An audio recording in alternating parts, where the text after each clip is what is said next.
अस्सलाम वालेकुम दोस्तों, आज हम डिस्कस कर रहे हैं ग्रेविटेशनल फील्ड। इस टॉपिक के सब टॉपिक है gravity is a field force, gravitational field strength, weight changes with location. इन तमाम टॉपिक्स को हम वन बाय वन एक्सप्लेन करेंगे। तो सबसे पहले हम एक्सप्लेन करते हैं gravity is a field force. दोस्तों, यूनिवर्सल लॉ ऑफ ग्रेविटेशन के मुताबिक अगर हमारे पास दो मासेस है, मैं सपोज करता हूं कि एक हमारे पास ये मास है और एक हमारे पास ये मास है। एक को मैं नाम देता हूं m1, यानी ये m1 है और ये m2 है। तो यूनिवर्सल लॉ ऑफ ग्रेविटेशन के मुताबिक इन दो मासेस के दरमियान ग्रेविटेशनल फोर्स जो है it is directly proportional to m1 and m2, और ये ग्रेविटेशनल फोर्स जो है it is inversely proportional to the square of the distance between the centre of these two masses. इनको अगर हम कंबाइन करें तो ग्रेविटेशनल फोर्स जो है it will be equal to g, यानी some gravitational constant m1 m2 divided by r square. Newton law of gravitation के मुताबिक दो मासेस के दरमियान ग्रेविटेशनल फोर्स जो है it is equal to G m1 m2 divided by r square.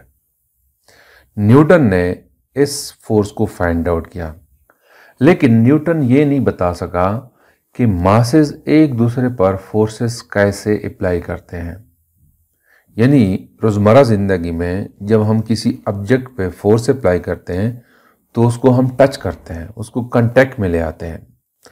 लेकिन यहाँ पे दो मासेस है, ये एक दूसरे पे फोर्स अप्लाई करते हैं बगैर टच किए हुए। तो न्यूटन इसको एक्सप्लेन नहीं कर सका कि दो मासेस बगैर एक दूसरे को टच किए कैसे फोर्स अप्लाई करते हैं। इसको एक्सप्लेन करने के लिए न्यूटन ने मैथमेटिकल थ्योरी बनाई, लेकिन इस थ्योरी के ज़रिए वो इसको एक्सप्लेन नहीं कर सका। थ्योरी तो उन्होंने बनाई, लेकिन फिजिकली वो ये एक्सप्लेन नहीं कर सके कि कैसे दो मासेस एक दूसरे पे फोर्स अप्लाई करते हैं।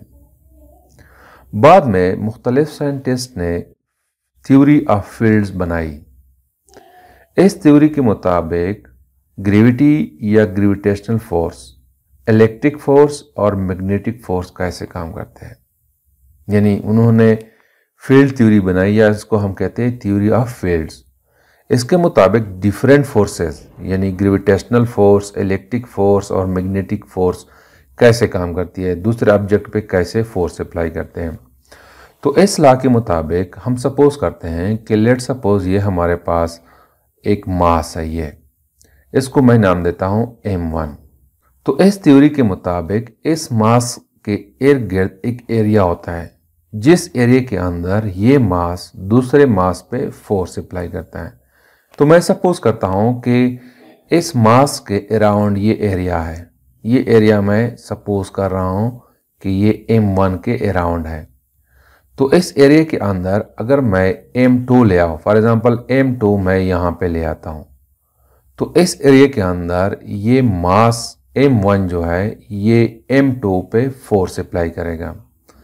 तो इस एरिया को हम कहते हैं ग्रेविटेशनल फील्ड। यानी इस फील्ड के अंदर एक ऑब्जेक्ट या एक मास दूसरे मास पे फोर्स अप्लाई करते हैं। तो ग्रेविटेशनल फील्ड को हम यूँ एक्सप्लेन करते हैं कि द एरिया या region around the earth with in which objects experience A gravitational force of attraction is called gravitational field. देखो दोस्तों, ये जो ग्रेविटेशनल फोर्स है ये सिर्फ अट्रैक्टिव फोर्स है, रिपल्सिव फोर्स नहीं है। यानी किसी ऑब्जेक्ट के अराउंड वो एरिया जिस एरिया के अंदर दूसरे ऑब्जेक्ट्स फोर्स फील कर सके, एक्सपीरियंस कर सके, और वो फोर्स अट्रैक्टिव फोर्स हो।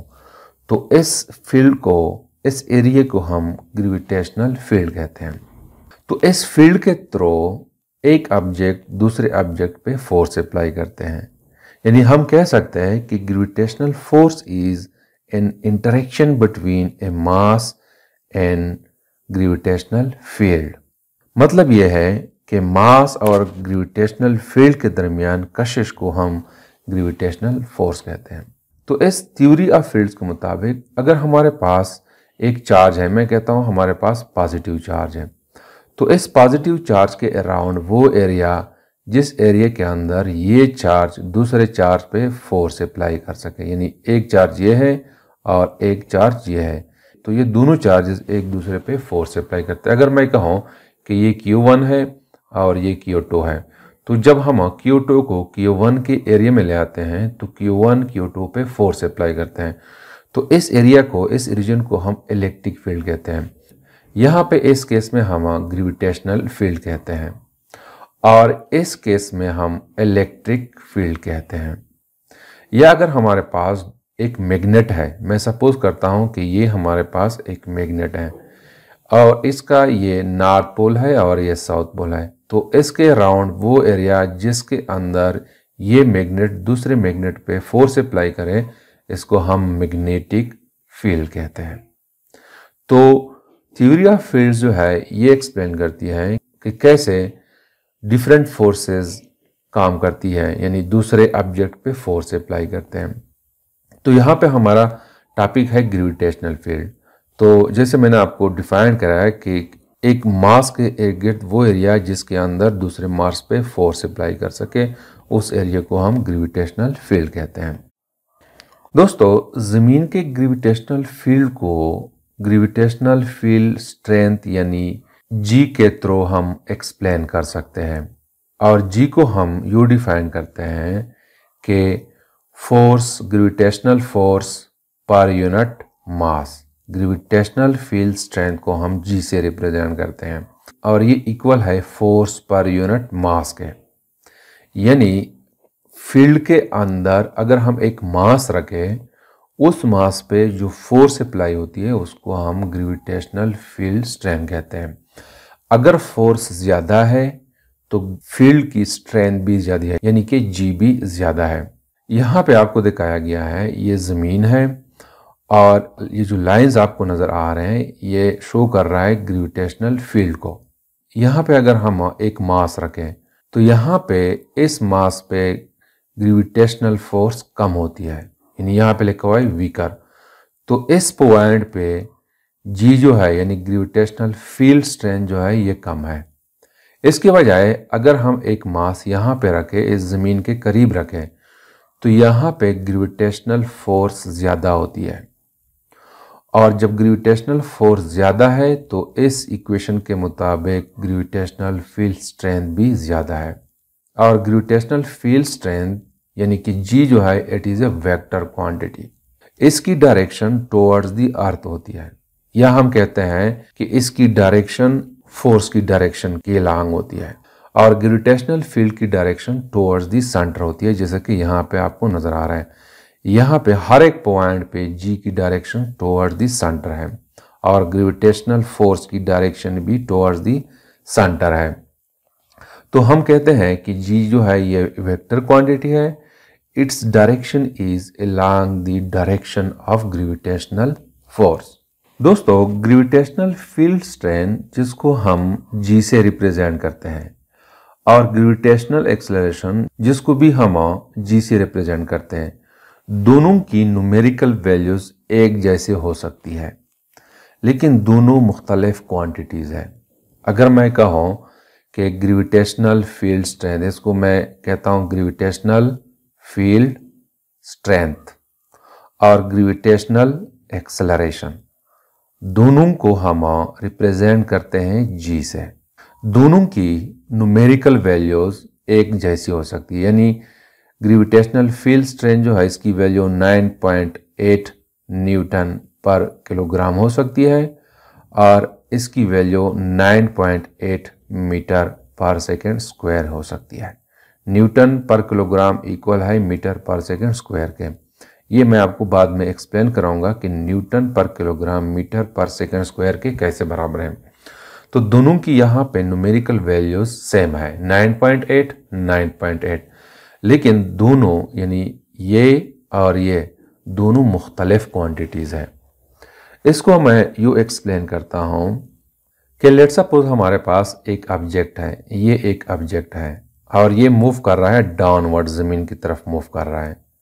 तो according to Newton second law F is equal to ma। अगर मैं एक्सेलरेशन फाइंड आउट करूं तो acceleration will be equal to force पर यूनिट मास।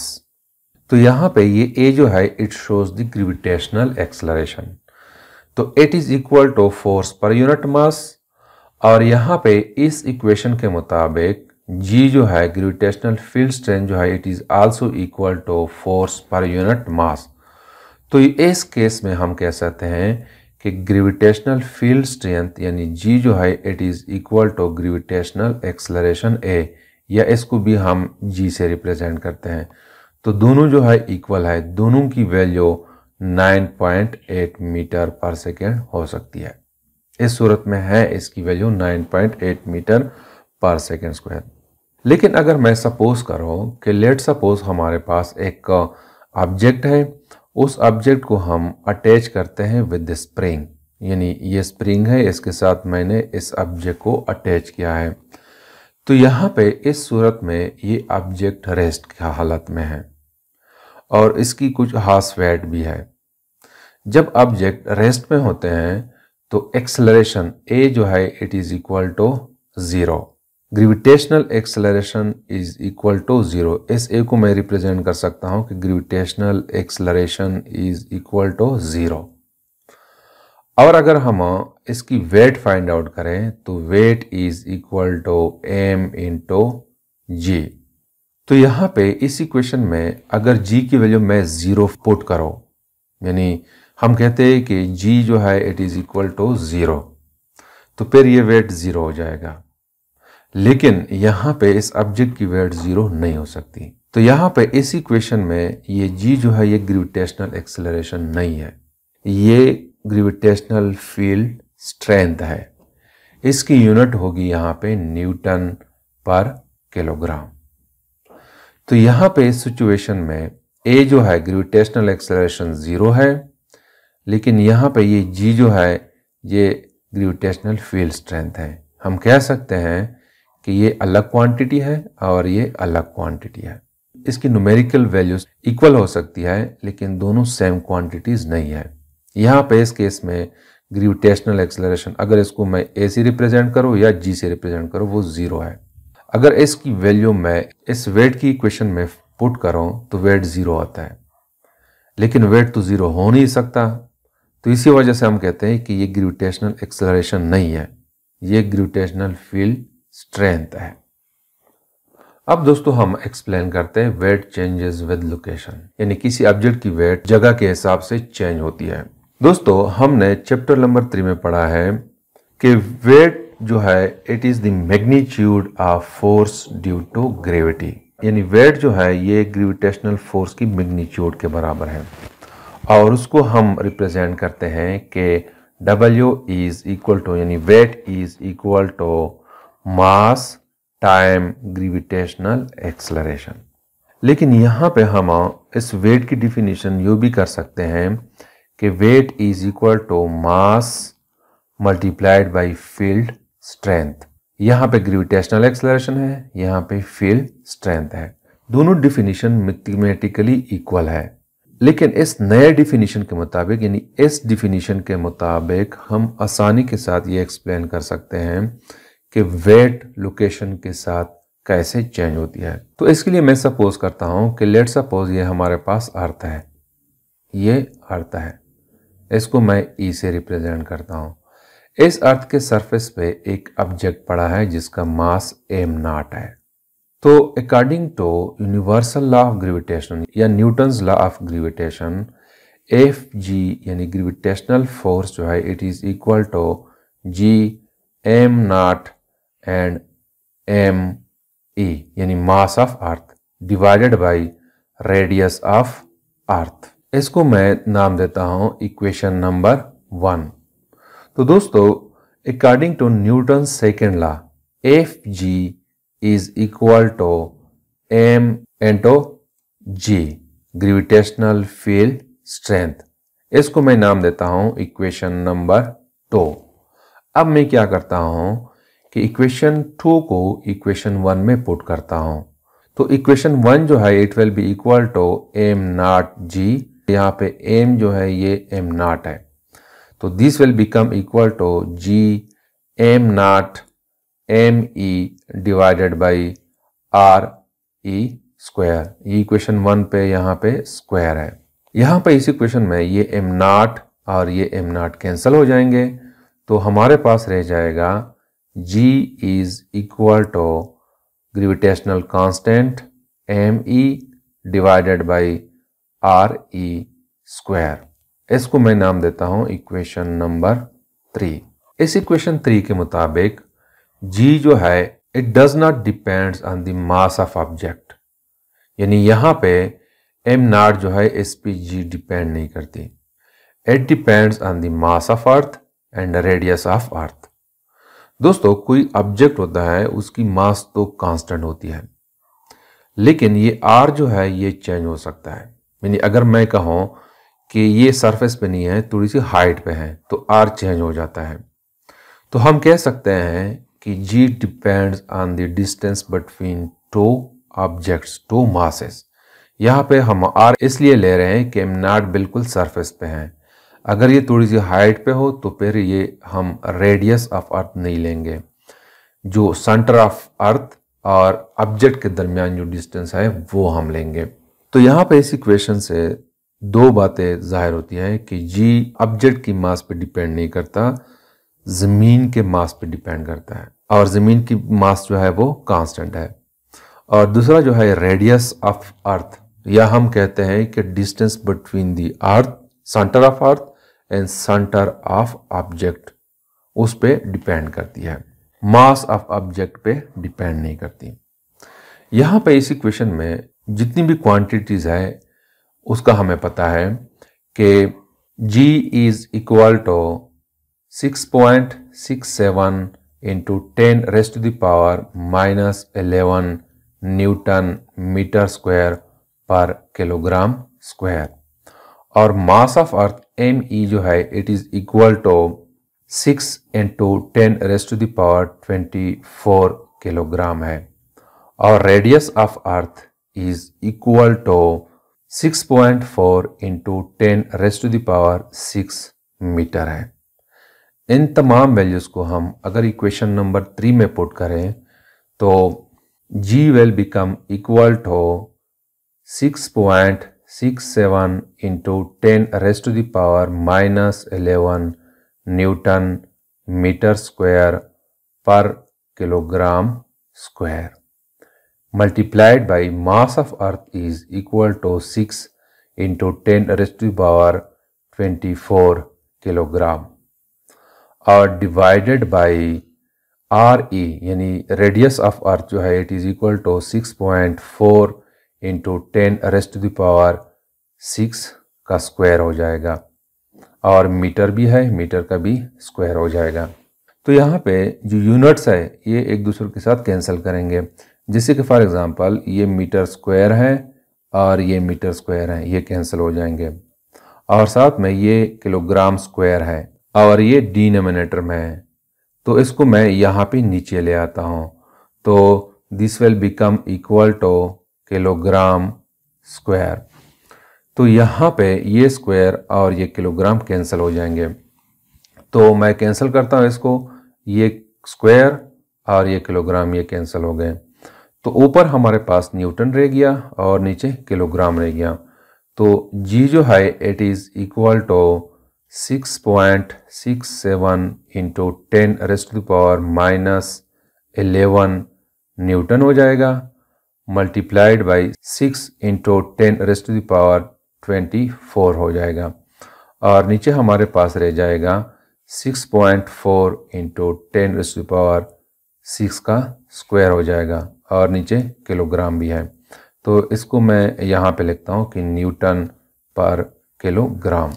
तो दोस्तों इसको जब हम आपस में मल्टीप्लाइड और डिवाइड करेंगे तो g will be equal to 9.77 newton per kilogram आ जाएगा, या हम इसको लिखते हैं कि it is equal to 9.8 newton per kilogram हो जाएगा। यहाँ पे ये न्यूटन पर किलोग्राम जो है ये इक्वल है मीटर पर सेकेंड स्क्वायर के। वो कैसे दोस्तों, हमें पता है कि फोर्स जो है F is equal to M into A. Force की यूनिट न्यूटन है, एम की यूनिट किलोग्राम है और एक्सेलरेशन की unit metre per second square है। मैं क्या करता हूँ कि दोनों साइड्स को किलोग्राम पे डिवाइड करता हूँ, तो ये डिवाइड हो जाएगा और ये भी किलोग्राम पे डिवाइड हो जाएगा। तो ये किलोग्राम और ये किलोग्राम कैंसिल हो जाएंगे, हमारे पास रह जाएगा newton per kilogram is equal to metre per second square. तो लिहाजा हम लिख सकते हैं कि G is equal to 9.8 metre per second square. और G जो है it depends on the distance between the two objects. दोस्तों हमारी ज़मीन जो है ये हमवार नहीं है, इस पे पहाड़ भी है, ऊंचे ऊंचे पहाड़ हैं और उसमें बहुत गहरे गड्ढे भी है। यानी अगर मैं कंसीडर करूँ कि ये अर्थ है तो इसके सरफेस पे ऊंचे ऊंचे पहाड़ हैं और गड्ढे भी है। तो अगर एक ऑब्जेक्ट यहाँ पे है, इस पॉइंट पे है, तो ज़मीन के सेंटर से यानी यहाँ से लेकर यहाँ तक डिस्टेंस ज़्यादा हो सकती है, तो इसकी वजह से G की वैल्यू कम हो सकती है। और अगर एक ऑब्जेक्ट यहाँ पे है, इस पोजीशन पे है, तो इस सेंटर और इस ऑब्जेक्ट के दरमियान डिस्टेंस कम होती है, तो इसी वजह से G की वैल्यू ज़्यादा हो सकती है। तो it depends on the centre of object and centre of mass. तो this is something about the gravitational field. Thank you.